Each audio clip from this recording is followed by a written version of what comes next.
Hello, good morning everyone. I'm so glad to see you all in my presentation. Hope you guys feeling great today so you can enjoy my presentation. So let me introduce myself first. My name is Faiza Uzaifa. I'm a student from Widyatama University and I'm taking an English major. On this special occasion, I'm going to do some presentations about my own research progress report about corpus linguistics research on the verb incriminate, as you guys can see over here. First of all, if you're asking me why do I choose this research, I'm gonna answer it. So on this research, I want to show you that this incriminate verb is very common to use, especially in laws, crime, as an idiomatic expression. This research will show you some data so that this research can be approved. If you guys wondering how long will it take me to do this research, well, this research takes about 6 months long study involving gathering data from commercial providers of corpus linguistics. I started this research on September 12, 2021, and it is expected to be completed in March 30, 2022. It is very a long time and it's very worth it. So here is the hypothesis of this research, as I mentioned before. You can read it. Is this data accurate? Is this research correct? Don't worry, I will mention the sources that I have collected for this research. So I have Coca America, Corpus British Lab, and Corpus Australis as my sources on this research.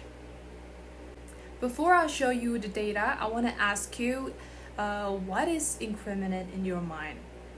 Like, do you have any opinion about it?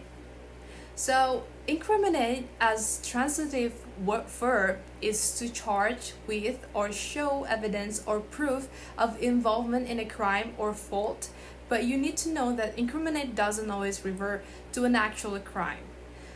We can say, for instance, that a virus has been incriminated as the cause of type of cancer, or that the video game have been incriminated in decline in study skills among young people.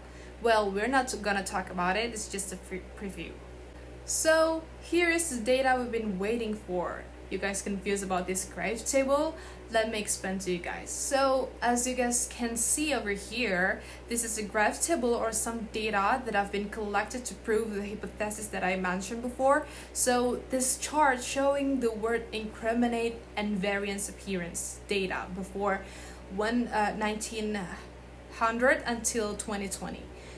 This blue light color showing Coca America data, and the dark blue color showing Corpus British, and the last one, the orange one, show the data of Corpus Australis. So the first one is Coca America, and before 1900 showing only 30,000 variants and run into a high increase in 1900 until 2000 becomes 430,000 variants, and as you guys can see, in 2000 until 2020 Coca America decreased, but not too significantly. It is from 430,000 to 330,000 variants. Next we have Corpus British, and before 1900 Corpus British is having 40,000 variants, which is more than Corpus America. Then increased in 1900 until 2000 becomes 220,000 variants, and the following years 2000 until 2020 has increased again up to 300,000 variants.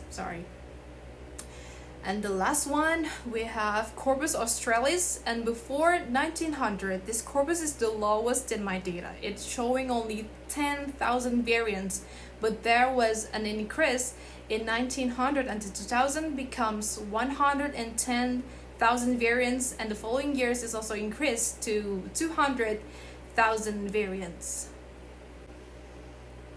So the conclusion is that in the year before 1900 British corpus became the highest data, and in 1900 until 2000 Coca America became the highest data, and the last year 2000 until 2020 Corpus America still occupied the highest chart. So that's all for the presentation. Thank you very much.